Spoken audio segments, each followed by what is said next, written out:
Welcome to the deep dive. You hear about data breaches, hacked accounts, it seems like all the time. And so often, the way in is something that sounds simple, maybe too simple, a phishing scam. Mm, FinCrime intelligence defines these as, well, fraudulent attempts to get sensitive info by pretending to be someone trustworthy online. exactly. Your bank, maybe a shopping site. Right. So today, our goal is really to cut through that and understand what phishing looks like now, because it's definitely not just those old, obvious email scams anymore. Absolutely not.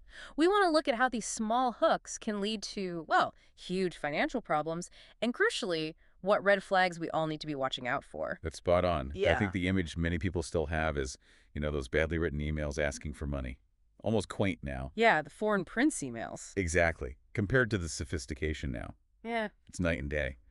These attacks hit us through, well, all sorts of channels now. Okay, so let's unpack this evolution. Where did it start, and how did we get to where we are today? Well, the classic one, as you said, is email phishing. That's the baseline. Mm-hmm. Fake emails, trying to look like they're from your bank, delivery company, maybe even the government. The goal is usually getting you to click a link. Leads to a fake login page, right? Yep. Or sometimes they ask for details right in the email reply, which, never do that, or get you to download an attachment. Usually something nasty, malware or something. Correct. That's the basic playbook. Right, the email that screams urgent action required. Hoping you'll panic and click first, think later. Precisely. But then it got much more personal, more targeted. That's spear phishing. Exactly. Spear phishing. It's frankly way more effective because the attackers do their homework. They use personal information about you. Stuff they found somewhere. Yeah, maybe your name, your job title, who you work for, maybe even details about, say, a recent online purchase. They weave that in. Which makes the email seem incredibly legitimate. It really does. Yeah. Much harder to dismiss when it mentions something specific to you. Yeah. It's actually kind of unsettling how easily public info can be used like that. So where are they getting this info? FinCrime intelligence must have looked into that. Good question. Yeah, they point to public social media profiles being a big source, Makes sense. and also data from previous breaches, lists of names, emails, sometimes more. It all gets bought and sold, Wow. unfortunately. That helps them craft those really convincing, personalized messages. So it's not random shots in the dark anymore. And like you said, it's moved beyond just email, right? My phone, for instance, is constantly getting these weird texts. Yes. You're seeing smishing, Yeah. SMS phishing. Phishing. Yeah, fraudulent texts. Yeah.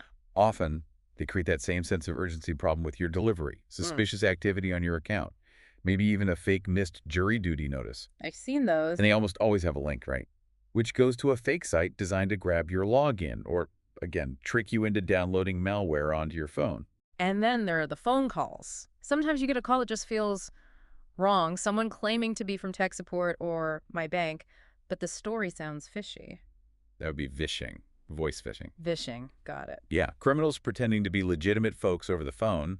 Could be customer service, tech support, like you said, sometimes even pretending to be law enforcement. Wow. And they try to talk you into giving up information right then and there. They can be very persuasive, using all sorts of social engineering tricks, playing on fear or urgency or just your desire to help fix a problem. It's like they've got entire scam call centers running. Pretty much, yeah. It's a big operation for some of these groups. Mind-boggling. Are there other, maybe sneakier methods we should know about? Well, there's clone phishing, too. That one's quite clever. Clone phishing, how does that work? Okay, so imagine you received a legitimate email earlier, maybe from a company you deal with. The attacker gets a copy of that real email. Oh. Then they replace the actual links or attachments in that email with malicious ones. Then they resend it to you. Maybe they tweak the subject line slightly, like updated information or follow-up. Oh, that's nasty, because you'd recognize the original email format and sender, potentially. Exactly. It uses your pre-existing trust against you. Very sneaky. And I remember reading about attacks aimed specifically at companies, causing huge losses. Yes.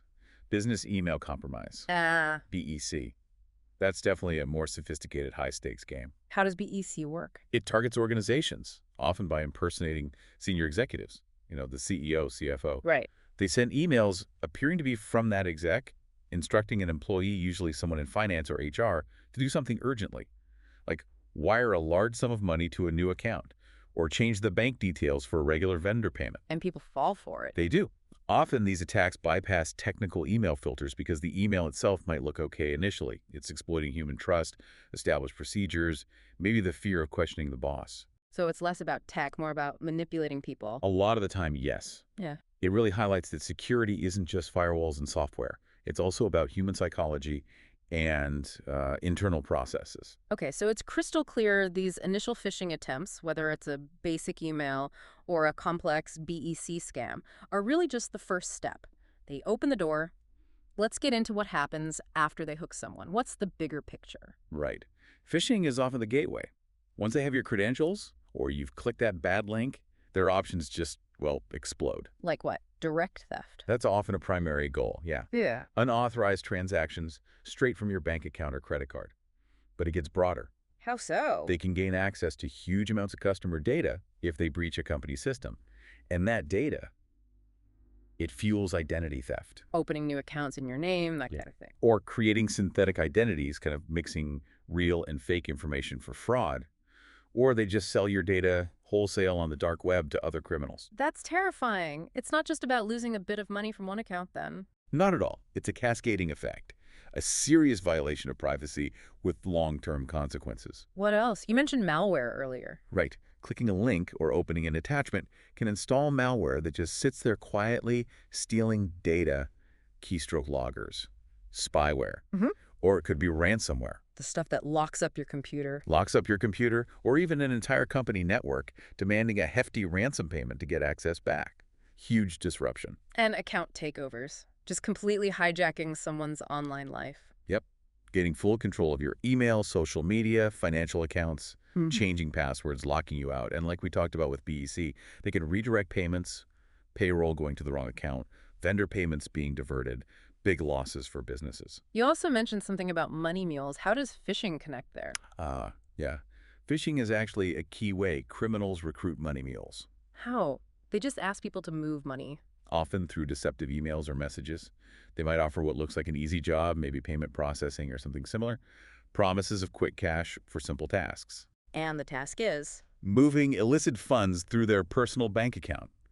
The person often has no idea they're laundering stolen money.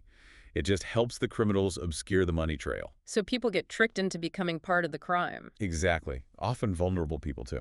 Okay, wow. So the scope is huge, the danger is real. Let's pivot to defense.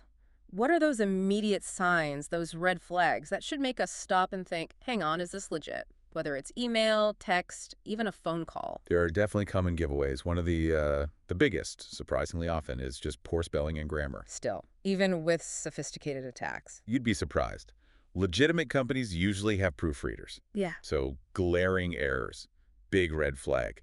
Also, scrutinize the sender's details. Really look closely. The email address or phone number. Yes. Attackers use addresses that look almost right, but they're slightly off. Maybe an extra letter, a number swapped for a letter, like a 1 instead of an L, or a 0 for an O. Like PayPal1.com instead of PayPal.com. Exactly that kind of thing. Or maybe a slightly different domain name, like at mail-paypal.com instead of at paypal.com. It's subtle, but that's a crucial detail to check. Definitely to actively look, not just glance. Okay, what else? Be super wary of anything creating that intense sense of urgency. You must act Nidus apps. Your account will be closed. Or demands for secrecy. Don't tell anyone about this payment. Legitimate places don't usually rush you like that. Rarely. They understand you need time to verify things.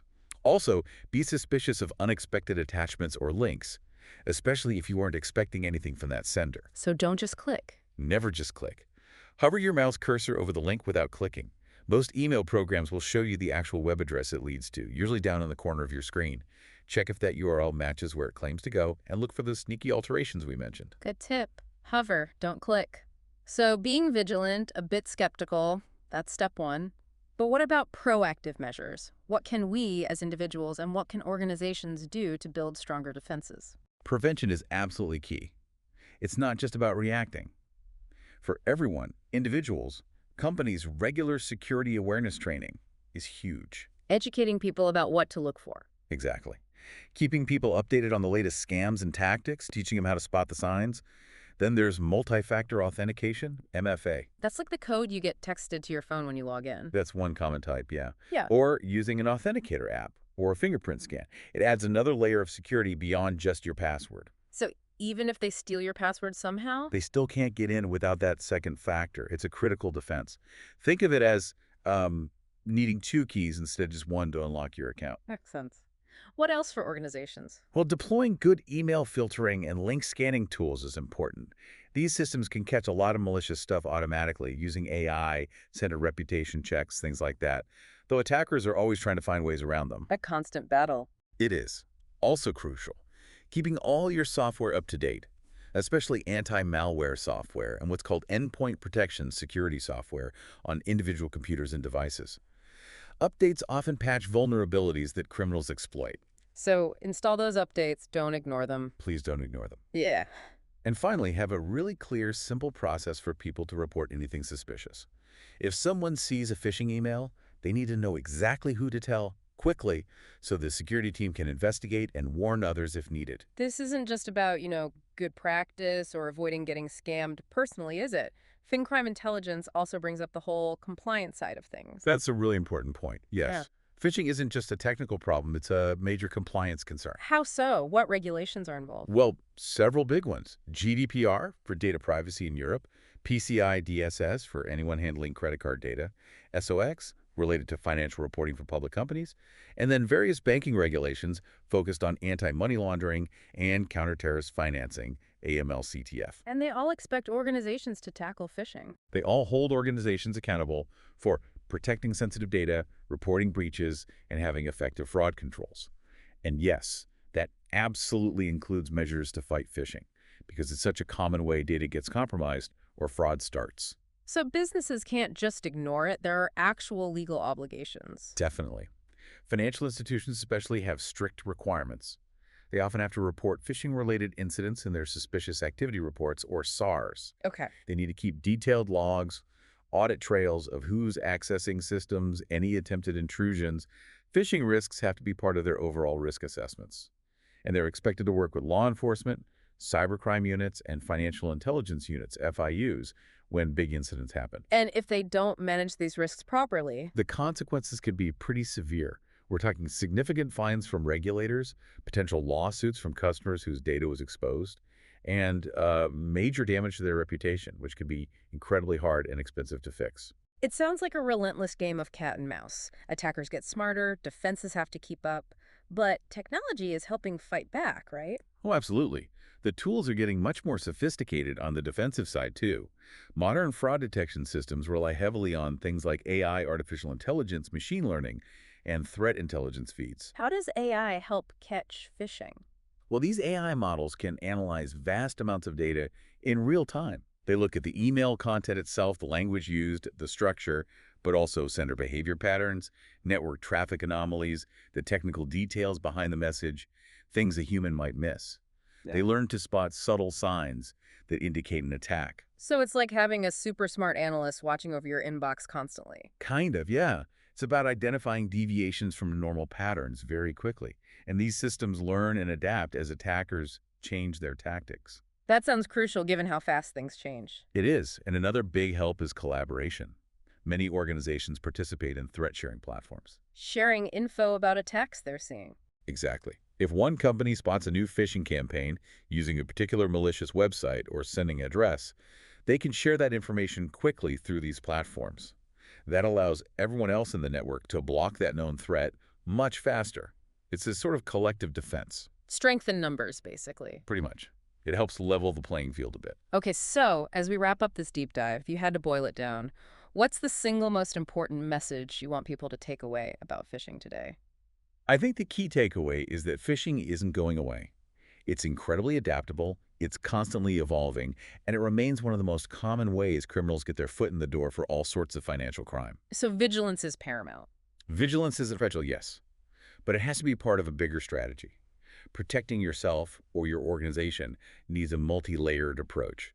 It takes individual awareness and education, strong technical defenses like MFA and filtering, and really good collaboration and communication within organizations between security, IT, compliance, even HR. Proactive prevention, not just reaction. Absolutely. Early detection, proactive steps. That's what minimizes the risk at the end of the day. This has been incredibly insightful, really useful stuff. And thinking about what's next, FinCrime Intelligence has this trending now section. A couple of recent headlines really jump out after our conversation. Things like billions of passwords leaked in recent data breaches and reports on the increasing sophistication of phone scams and social media fraud. Yeah. Those are worrying trends. Right. So, given that landscape where huge amounts of our data might already be exposed, and the scams on our phones and social media are getting incredibly complex and believable, here's something to think about. How can we, individuals and organizations, really stay ahead? How do we protect our sensitive information effectively when the starting point for attackers is often compromised data and the attack methods are becoming so diverse and sophisticated? That's the multi-billion-dollar question, isn't it? It really underscores the need for that constant vigilance and those multiple layers of defense we've been discussing. Something to definitely keep thinking about. Thanks for joining us on this deep dive.